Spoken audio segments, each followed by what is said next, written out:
Hi, I'm Kevin from Infinite Lives Podcast, and this is Infinite Lives Presents Nostalgia Battle. This is a new series of videos we're going to be putting out, which essentially looks back at my nostalgia for gaming. I've been playing games for about 30 years now, and I've played a lot of obscure titles over the years, so I want to look back at some of these games that I have fond memories of and see, do they actually hold up? Nostalgia Battle pretty much comes with a few rules in mind. First rule is, it has to be a game that gave me a strong impression from my childhood. So if it's a game that I fondly remember through a cloud of nostalgia as being an amazing title, that's a perfect candidate. Second rule, has to be a game that I have not played for long enough that nostalgia still reigns supreme in my mind. So I can't pick up a game like, let's say, Sleeping Dogs that I just finished. Instead, looking back at some of the oldies and goodies. Third rule, whatever game I play has to be one that I have not picked up for a long enough time that I am going into it entirely fresh. So, let's get things started.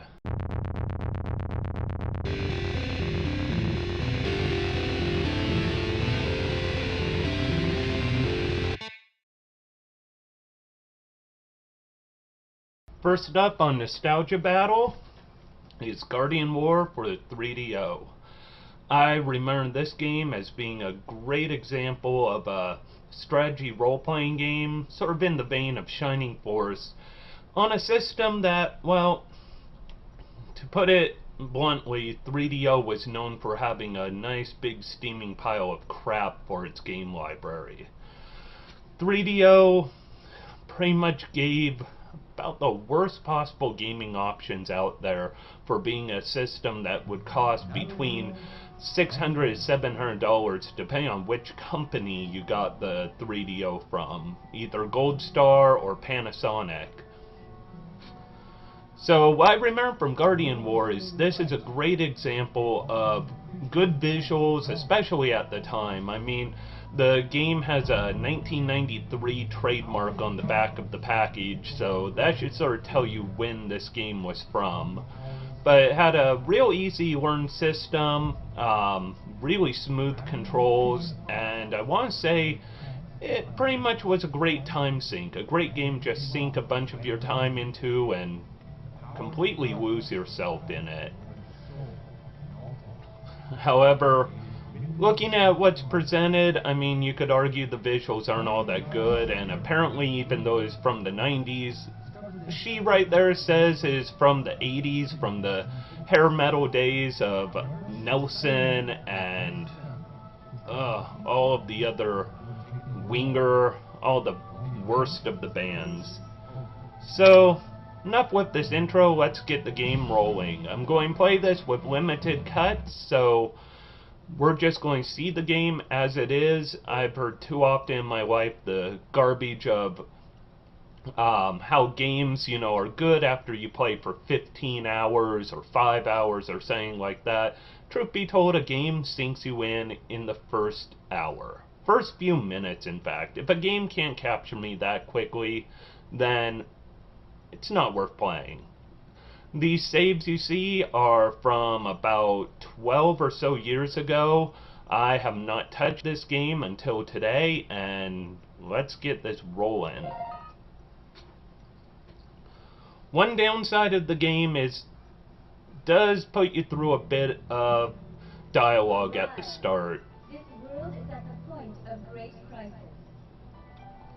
Although despite being from an age of horrible voice acting or a lack of voice acting, overall the voice acting is actually not that bad for this game. You don't have the stereotypical Leonardo from the early Teenage Mutant Ninja Turtles cartoons who voice acted in everything, or Starscream from Transformers, or Optimus Prime from Transformers.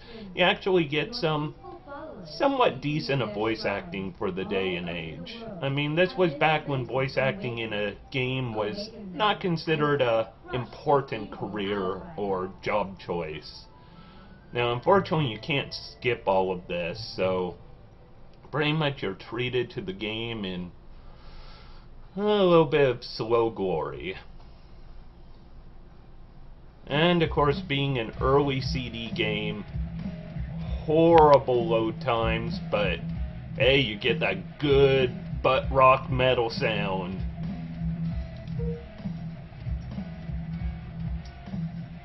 Okay, I'm hoping I remember a better game than this so far.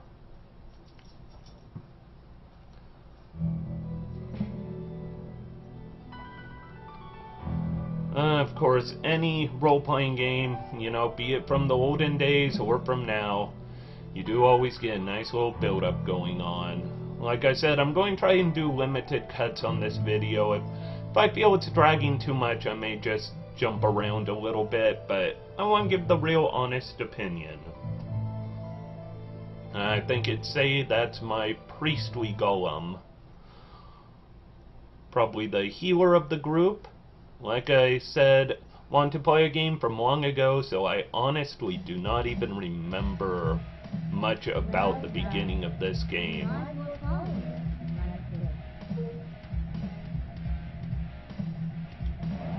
I think we've got a battle.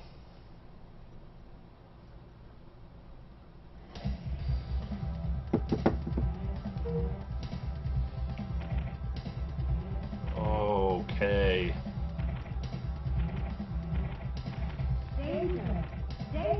Definitely not as good as I remember.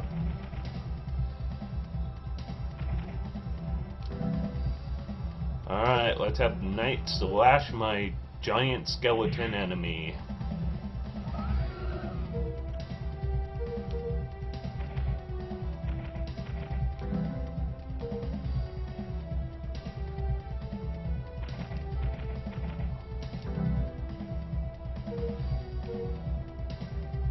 That ain't gonna happen.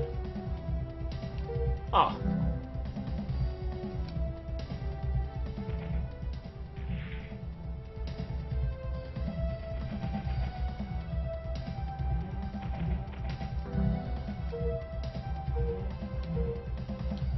So in the end, you know, this is essentially like a Shining Force game, just a different perspective on things.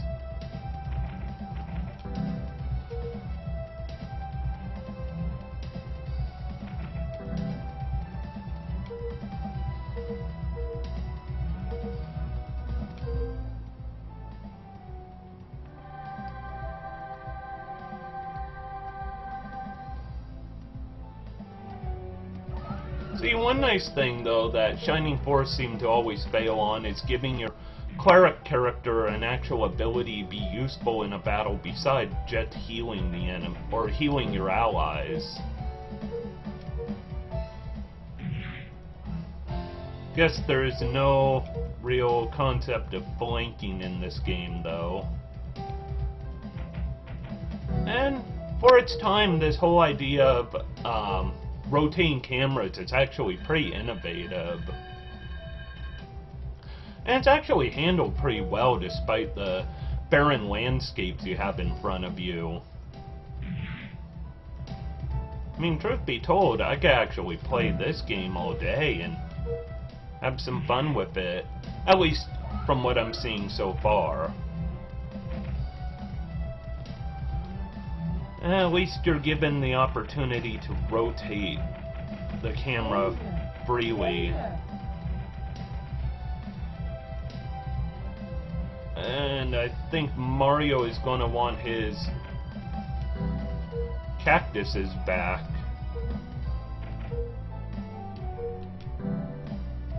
I have no idea what these tiles mean.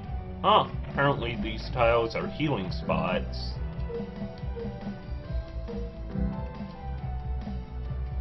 Truth be told, controls are actually pretty smooth on this game. I mean, considering the day and age, I'd say actually controls a little smoother than Shining Force ever did. Behold, your new... Let's block him on in there.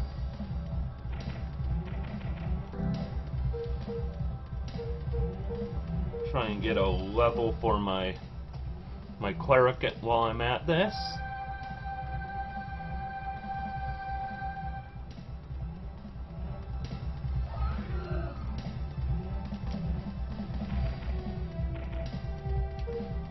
Nice little idea though of when you're between the enemies on a map zone, clustering together and being able just to move in a hurry. I mean, there's several times on Shining Force where, you know, you'd be sitting around waiting forever to get to the enemies, moving each character one movement set at a time, maybe 5 or 6 tiles depending on the character.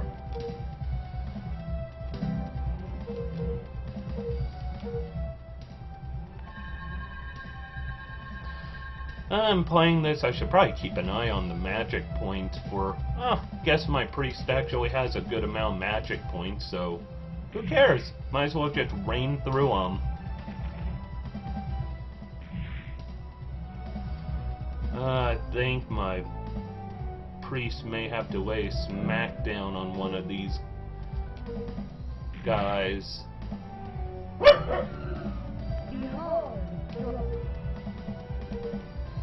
It's kind of nice that it tells you in real time when you're getting your level up. I mean, make it nice and clear and obvious, and meanwhile you don't have to sit through the Shining Force style long overdrawn, did you hit or miss, and are you going to be getting enough experience level up.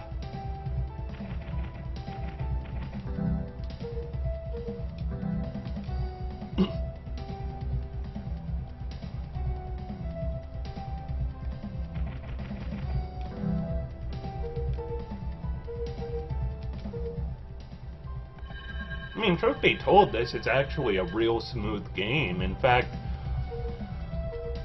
I'd actually say in a lot of ways, despite my love for Shining Force when I was growing up, this is actually a smoother overall package.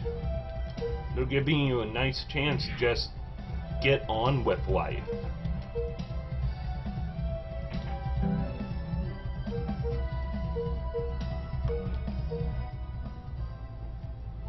Kind of weird though that they don't show you the numbers. Like right now, I'd love to see how much damage I'm actually dealing to this kobold. But I could forgive it in that case.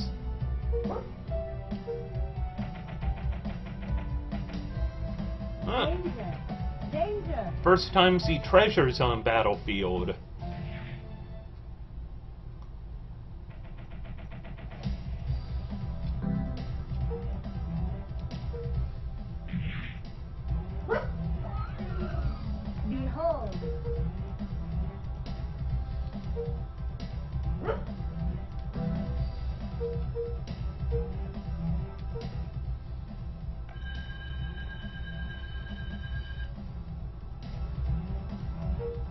Yeah, I don't understand. One thing that I'm not understanding is why it won't show how much damage I'm dealing to the enemies sometimes. I mean, true, I'm killing off these snakes or whatever they want to call them, but I would love to know how much damage I'm actually dealing to them when I kill them off. Gives a better idea of how powerful you are,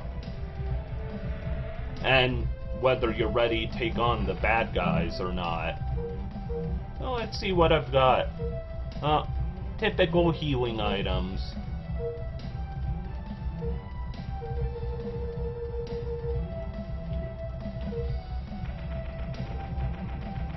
Danger. Danger. Oh, looks like more kobold time.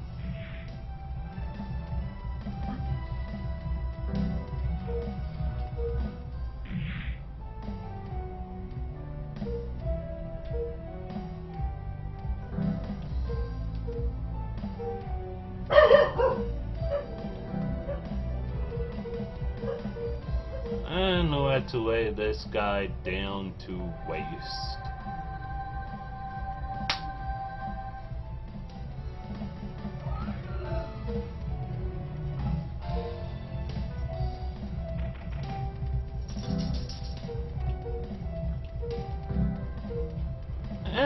you know, I was saying earlier, I remember this game having good, easy learn controls. I gotta say I'm actually quite right on that. Nostalgia is pretty much holding up on that. It's real easy to control this, and for the visuals, you know, if you look back at this now, the visuals are horrible. But this game didn't come out this year. This game came out way back in 93 or 94, and quite frankly, back then, this is an example of really good visuals.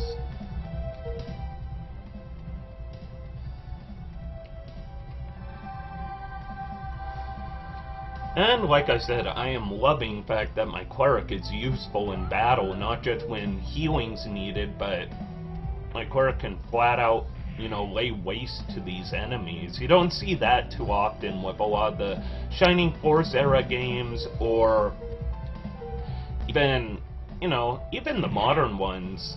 Although, truth be told, I've been out of strategy role-playing games for a while, unless you want to count XCOM, which it's a great game in its own right, but definitely not Shining Force or Guardian War or, I don't know, Vandal Hearts, Final Fantasy Tactics, none the style of any of those. So it looks like I've got a few more guys left. Danger! Although I have to say that danger is starting to get on my nerves a little bit. I get it, it's dangerous. I can see myself getting quite annoyed and going a little insane hearing that over time.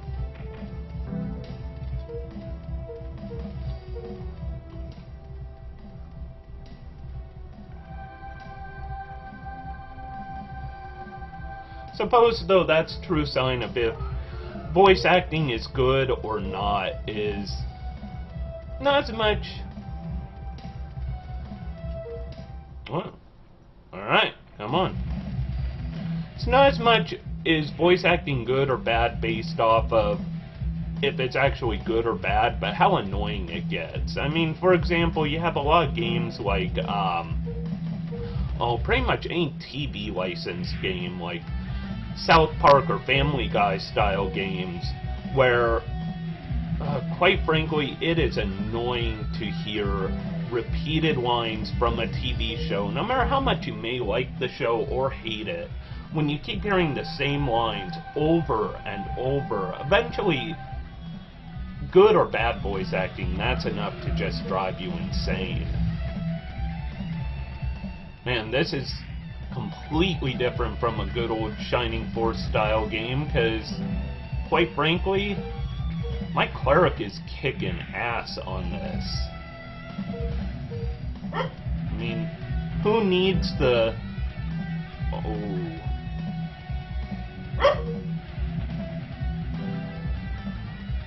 So apparently that's the deal with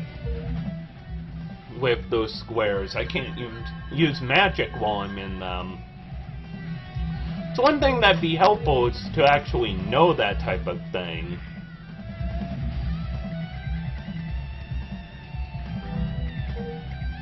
But in the meantime, kind of lay this guy to waste.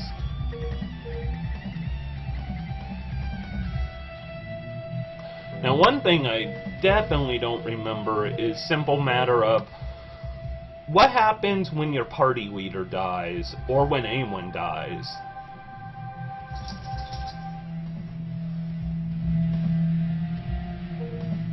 Yeah, take that, kobold.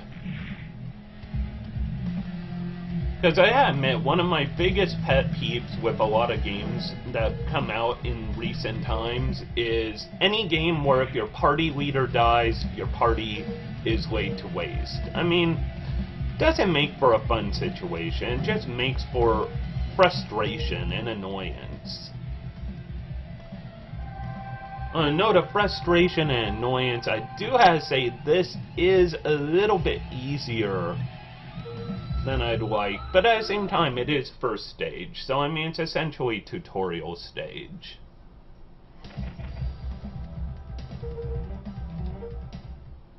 I probably should have stayed to see if there's any treasures back there. Oh well, live and learn. Actually, despite what I said,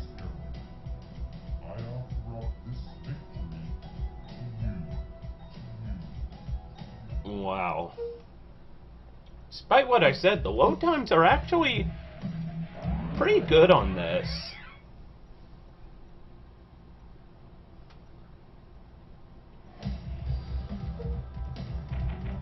Danger. Yeah, I would love to know what those different colored tile squares mean. I mean, probably make game a whole lot easier if I knew what hazards or non-hazards I'm looking at.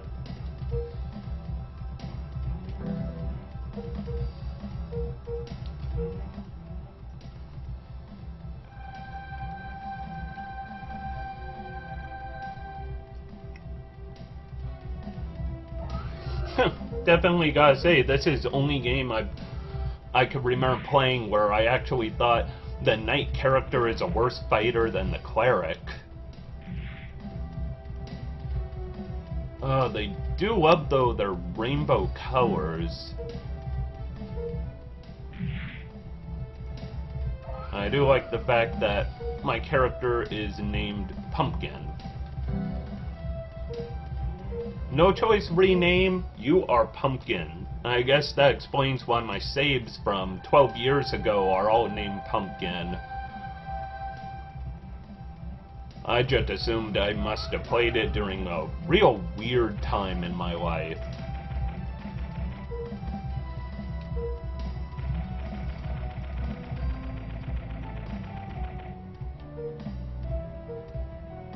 Alright, let's take out some snakes.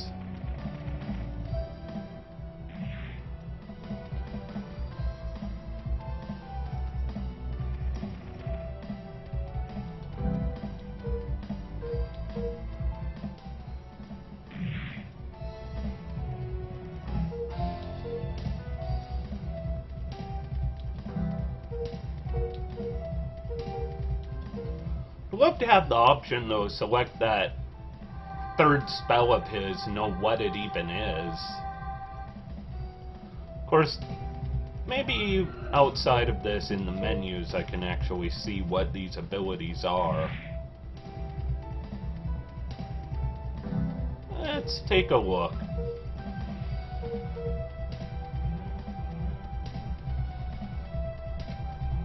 Okay, controller does not let me do anything there.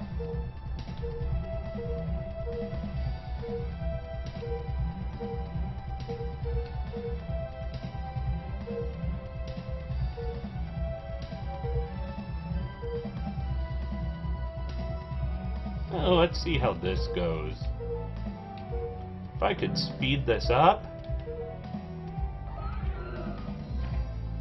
That's actually pretty nice. That's one thing that a lot of modern games definitely would never allow, is to just skip all of the garbage and play through the game.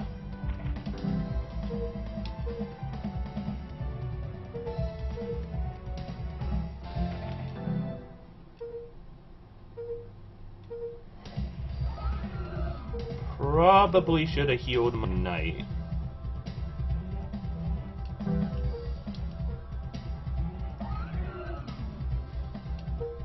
Alright, I'm going to have to heal my knight for sure.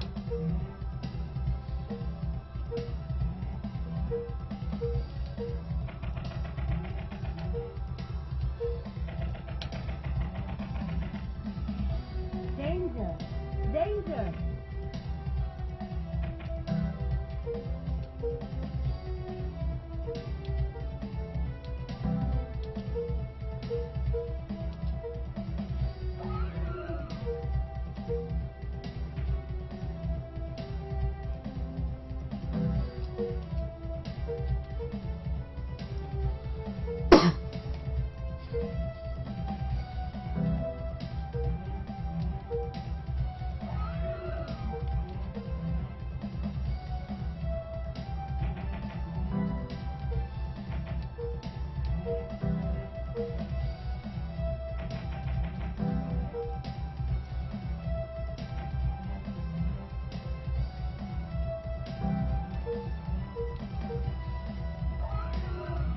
Yeah, this is pretty nice using the no animation mode. In fact, I have to say, I really wish more games would do that. Be nice to skip that animation right there, but...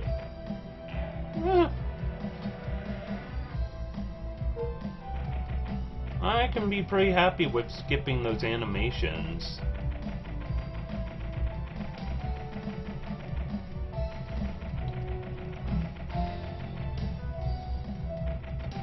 And camera is being controlled by myself. Danger! Danger! Except for when it rotates during battle.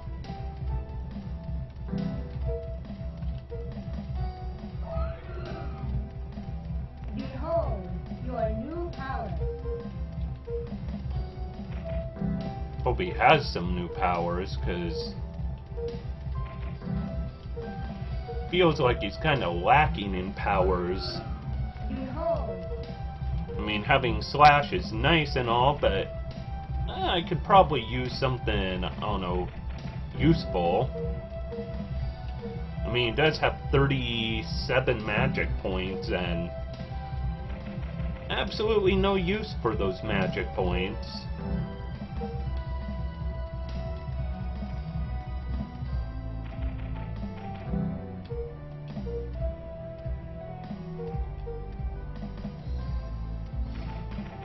Probably wasn't the best move, leaving my guy completely undefended or not backed up with the magic he's definitely gonna need.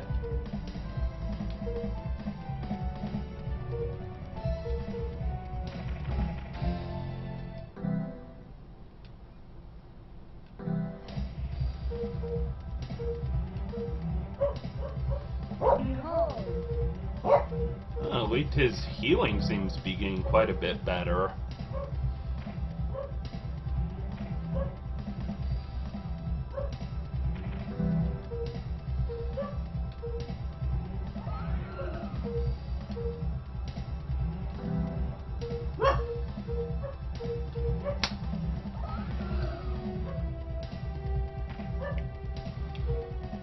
I was hoping for some treasures around here. One thing, though, that I'm always a fan of in my role-playing games is I like the ability to equip new items.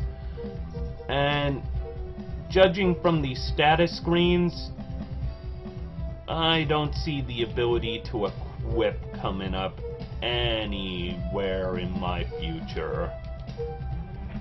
Danger! Danger! Ooh, that is danger. Behold!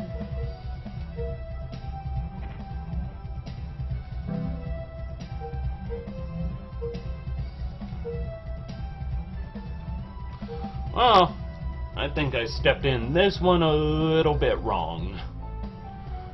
Guess they do ramp up that difficulty.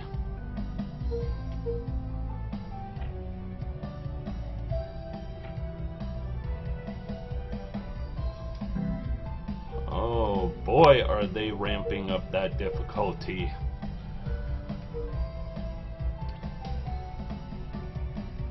Well, I suppose this video will probably be ending pretty soon when I am completely laid out.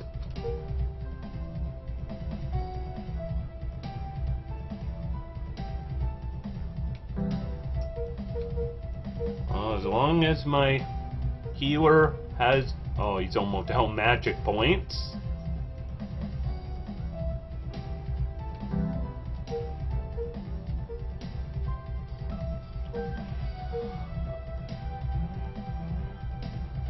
Oh, and he's about out of hit points.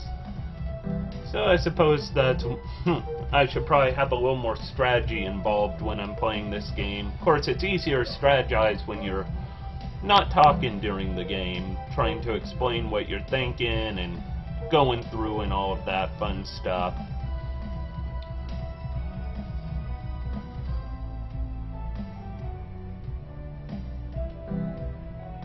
Well,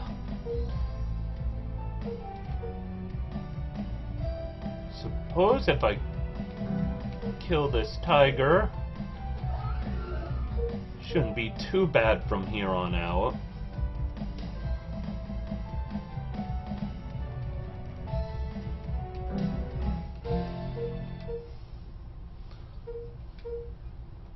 Which actually, this is what I'd say is ideal for a good old strategy game.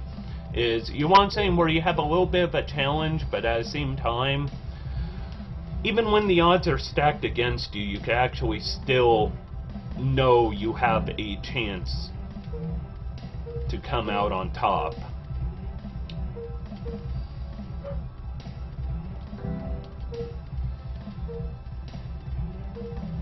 Unless you start missing the skeletons.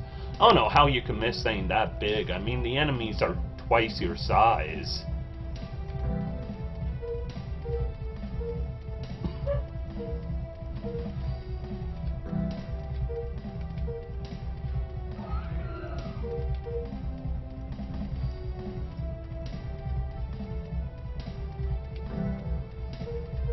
Why not go for broke?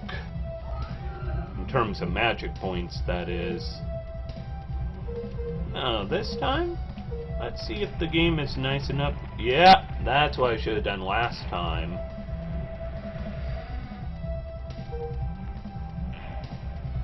Yeah, probably these are the...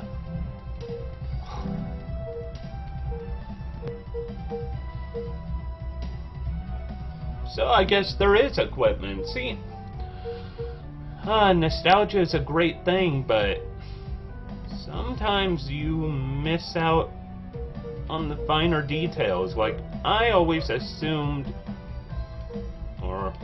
okay, I can't equip that. But I assume for some reason there's no equipment. Guess there probably is. I mean, definitely is at this point.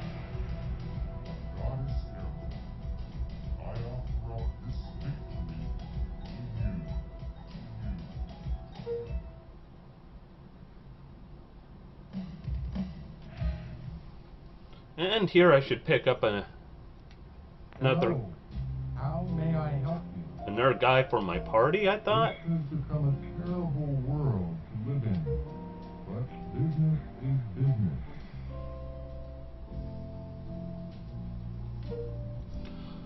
And once again, I was wrong on something else. I guess there was a shop.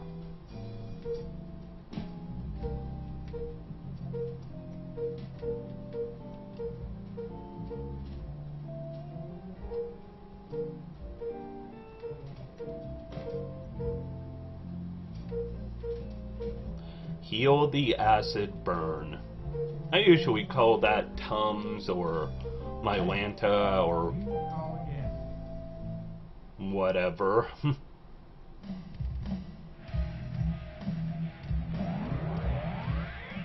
Well, I think I'm pretty much feeling good about my nostalgia on this game. I mean, this is actually... The plot's a little lacking, but it's a Shining Force style game that's smooth, fluid, pretty much just keeps moving. I mean, in terms of being 3D polygonal visuals, these are actually really, really good.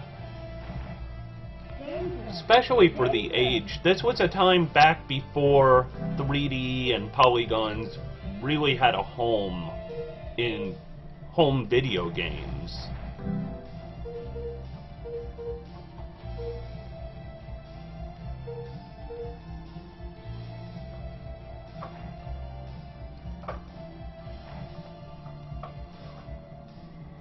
So I suppose one last test check before I call it quits on this is let's see what happens when one of my people dies. In other words, it's time to let my cleric die. This skeleton should, well, maybe not finish him off. Oh, yep.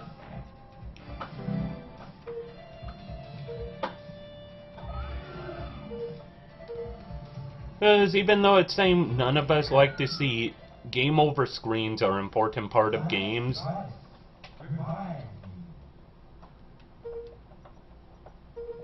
And I have not been saving, apparently. So, well, yeah, I can't restore where I was at, so let's just see what the game looks like later on, looking at one of my old saves from long ago. So this has gone through a lot of the game at this point.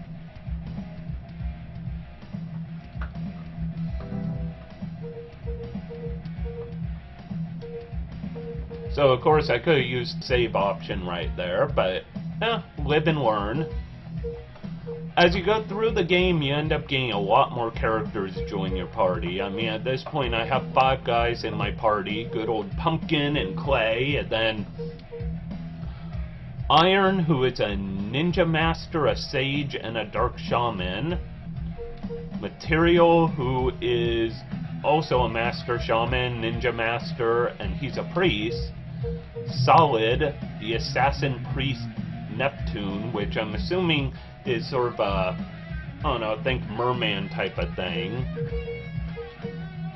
As you play, you could, if I remember right, you could change your classes, you could change around your, what abilities you have. Unfortunately, that takes a little time to get into before you find it. So, for example, Clay, it looks like, is no longer a priest, although he's now a dark priest. You also unlock the equipment ability. And that's where you could pick out what type of body you have. Which, this is actually a pretty good system for, you know, classes versus Shining Force where you're locked into what you are. It's more like Final Fantasy Tactics, where you can actually pick your class, customize, build upon it, and evolve out. So like Samurai can go on to become a black swordsman or a Samurai Lord. If I remember right, these are all based upon I want to say reaching certain levels.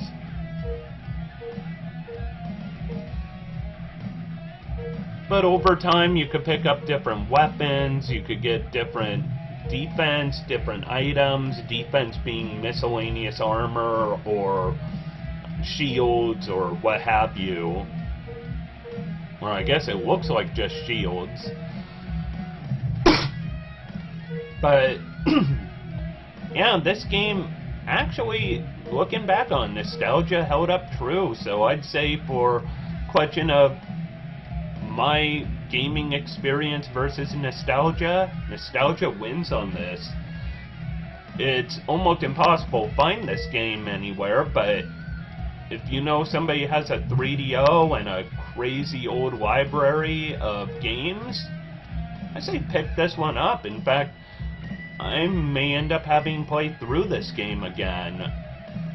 It's actually a real solid experience, and definitely helps once you realize the importance of there's a save feature in this game that you have to actually select. Modern games tend to have a lot of hand-holding, like autosaves and checkpoints, and it gets a little easy to, I don't know, forget about actually doing things correctly. But there's a lot of areas to explore.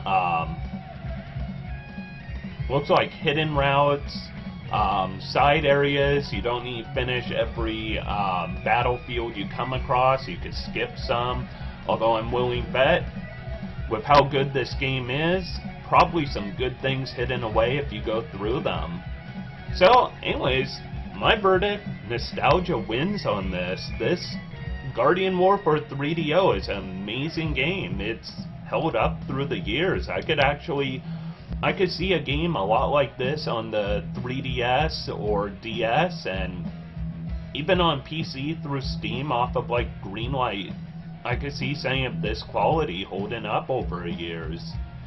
So, for Nostalgia Battle, this is Kevin. Check us out on our website, infinitelives.us. We have a podcast where it's me and 2 of my friends, Dan and John, every week. And I'll hopefully have another Nostalgia Battle video up sometime in near future.